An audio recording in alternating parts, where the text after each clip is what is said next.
they could build siege weapons without me? I am the Wizard of the North. I build everything. So rise, my creation, come forth from the ground. Here you are in all your magnificent glory. Now, take me to their walls so we can show off. Now, what the Wizard of the North did not tell you is that it's not actually made from magic, rather scrap pieces of foam. I started out by cutting a base from a piece of MDF at 5 inches in diameter. This is 25 feet in Dungeons & Dragons and fits into the gargantuan category. I sanded the edges as well as any rough parts in the cut. And I used just a circle cutter to cut this circle out.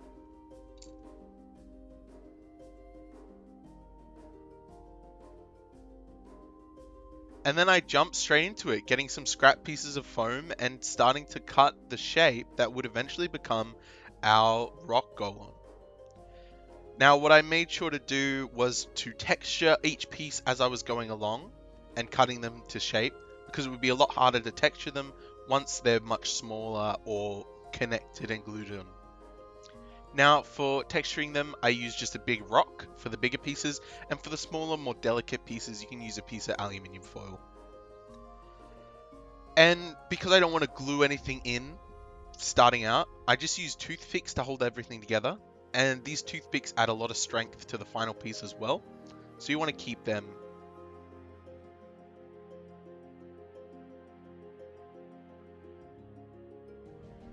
The main method to building each of these segments is to cut a square and then cut the edges off that rectangle or square shape and just make it a bit more round and then texture it up, and that makes it look a bit more like a piece of natural rock.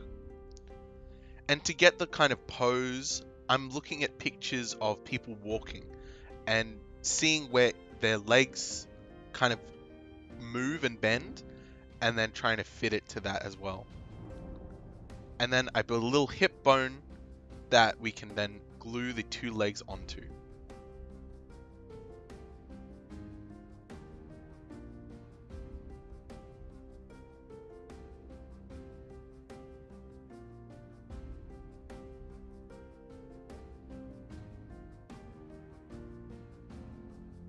For building the abdomen and the chest, I start by cutting off some really big pieces and then just really roughing them up and making them look like rounded pieces of rock.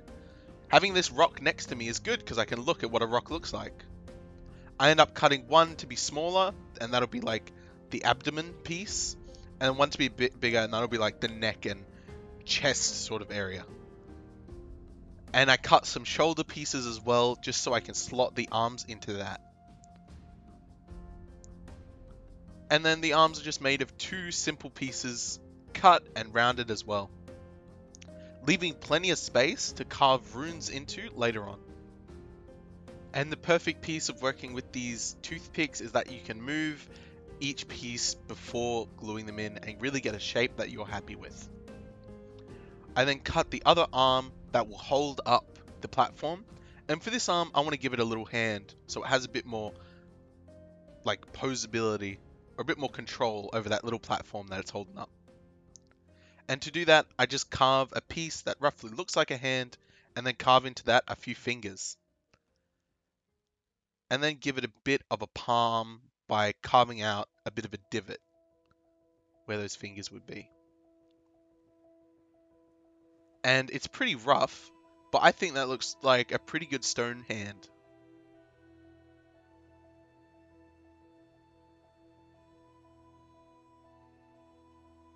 I then use a really big Milo tin to cut a circle that will roughly be the size of the platform that it will be carrying. And then I use a toothpick to pinpoint exactly where I need to put those magnets. So I've got a toothpick sticking into the foam and then a toothpick sticking into the cardboard. And that will line up the magnet perfectly. And then I just hot glue those in. And thankfully, the magnets that I have fit into a single corrugated sheet. However, if you didn't have something that size, you could stick the magnet in after you put the floor in properly. And then, because I'm now done, I stick everything together. I use hot glue in a lot of places and PVA glue in some of the larger areas. In my experience so far, it still hasn't completely dried, the PVA glue inside. So I'd maybe go for hot glue exclusively if you're in a bit of a colder climate like I am at the moment. And because we have those toothpicks, it's really easy just to take one piece off and glue it together and take another piece off and work it through it slowly. So that way you get that pose that you originally sculpted. Just so you can see for the camera, I come through with a Sharpie and mark out all of the different runes that I want to have on all the flat edges. That's why it's really important if you want to put runes like this on it, that you leave a lot of flat spaces and you think ahead as to where you might want to place them. And then I use an X-Acto knife just to break up and carve in, and then extend those carvings with a blunt pencil. And then start assembling all of the sub pieces together as well. And I start by gluing on all of the little tiny bricks onto that piece of card. And now, thankfully, I had all these bricks left over from another project. But if you were starting from scratch, you might want to use a piece of foam core and just carve in a brick texture into that instead. That'll be a bit lighter and it might look a bit better than just using some old scrap bricks, because the lines do not line up too well on this. Going back to the base we started with, I get a bunch of cork and lay out several broken sheets, and then I mark out where the feet will stand, and where those feet will be, I just make like an impact crater with the cork and just kind of like make it look as if the cork is flying out from where the foot has slammed into the ground. And this really does a lot to add a little bit more variety and texture to the base, as well as tell a little bit of a story. And it makes this thing look really big and imposing.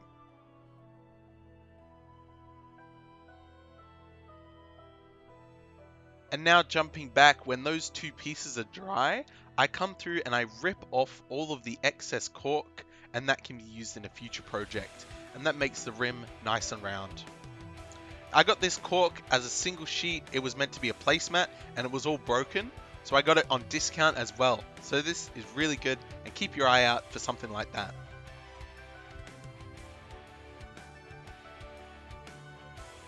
Now, I did not like how exposed the people would be setting up on this platform, so I decided to add some little walls, as if this is part of a collapsed tower or something like that.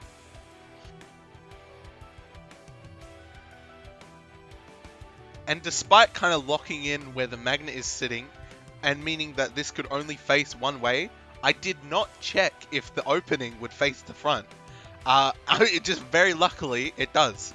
But if you're doing something like this, make sure to check against your golem to see that it fits and it is facing the correct direction. And then add some PVA glue and just sprinkle on some ground cover to act as that fallen rubble.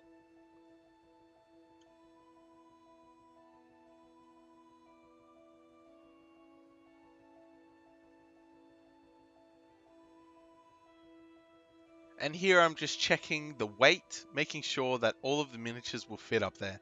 And this is before I end up putting on the wall.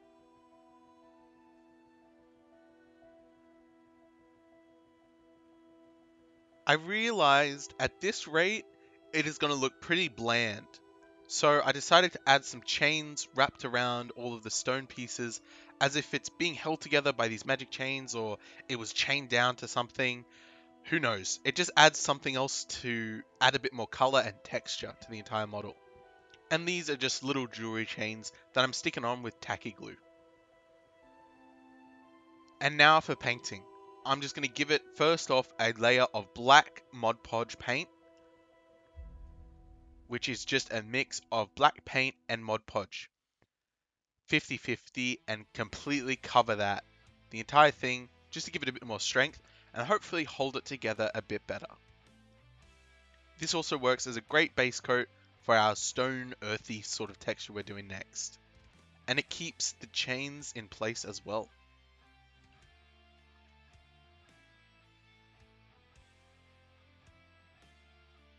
But before I continue painting, I'm going to use some tacky glue just to glue those feet down to the base. Now, I want this to look more like an earth elemental than a stone golem. So I'm going to start by painting it all in a burnt umber, and that'll give a good base for the rocky sort of earthy texture that's going to come later on. If you were wanting to make this more like a stone golem that is finely carved out of pieces of proper stone, you could go with a dark grey, a black wash, and some grey dry brushing, and that will achieve that sort of colour.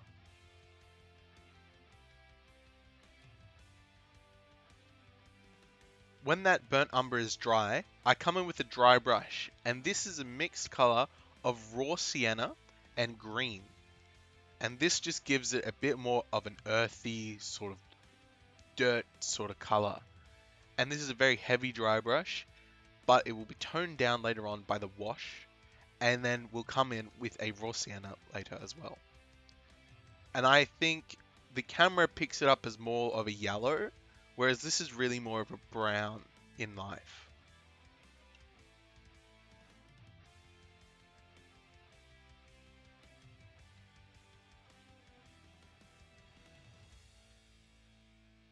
And then for the wash, this is a red and a brown wash.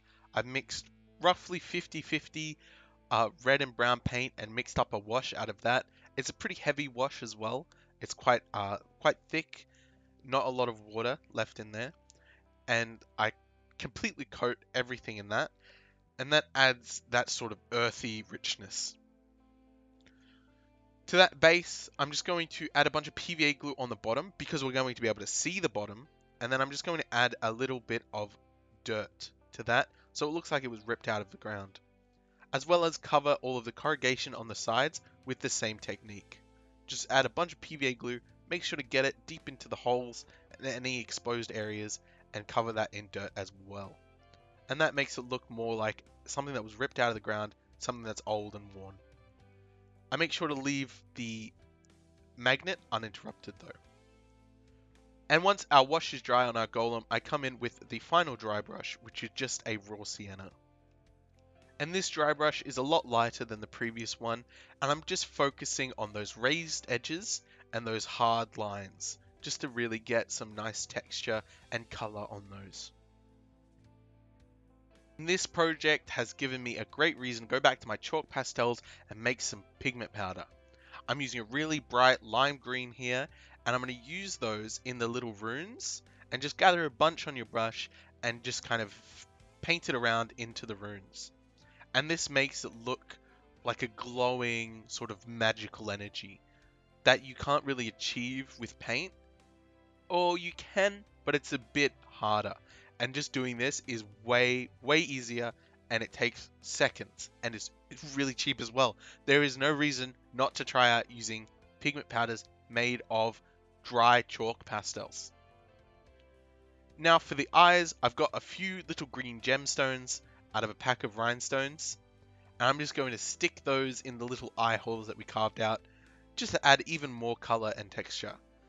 Unfortunately, I'm not doing that under the camera. There we go, now we can see it. And the next one.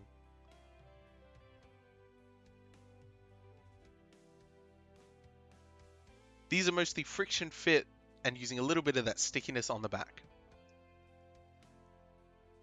Now, finally, I use just a silver paint to cover all of those metal pieces.